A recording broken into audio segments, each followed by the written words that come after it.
Kuya Tongs! Uy mga ka-fongs! Mukhang malupit-lupit na One Piece ngayon. Lumabas na yung spoiler 1109.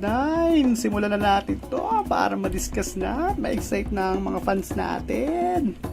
Ito, nagsimula to dun saan natapos yung chapter na nakaraan.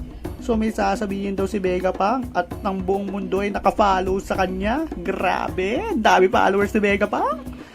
Pero nagulat lahat sa Pusha Village, sa Water 7, sa Kamabaka Queendom. Lahat sila nagulat sa pasabog dito si Vegapunk.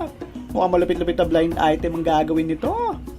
Okay, ngayon si Luffy naman ay nakikipaglaban pa rin kay Kizaru at saka kay Saturn, at mukhang hindi niya nababawasan, hindi niya nasasaktan si Saturn sa mga atake niya.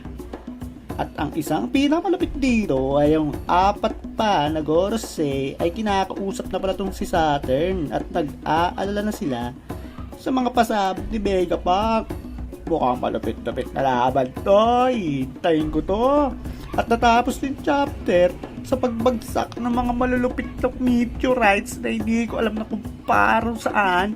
Pero kamukha to nung ginawa ni Saturn nung pumunta siya sa Egghead Island. Mukhang nag-teleport nga itong mga to at sinabon sila.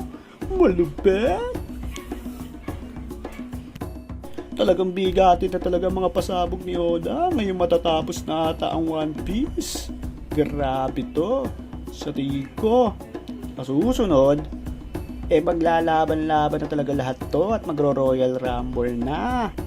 Sana may iba pang dumating para tulungan si Luffy. Kamusta na kaya yung Grand Fleet niya? Hinihintay pa rin natin dumating at ang tatay niya na hindi ko malaman kung pupunta ba o hindi. Ano ba yan? Kumilos na kayo, Revolutionary Army. Nagkakagulo na sa Egghead Island. Wala pa rin kayong ginagawa. And to the world government, parang awa nyo na. Royal Rumble na kayo lahat doon. Sa kasamaang palad, break na naman next week. Ano ba yan? Matagal-tagal na hintayin na naman to. Mukhang marami na naman magdi-discuss dito. O, paano ba yan mga ka-fongs? Next week na lang ulit. Mag-ambang tayo ng gusto. Bye-bye!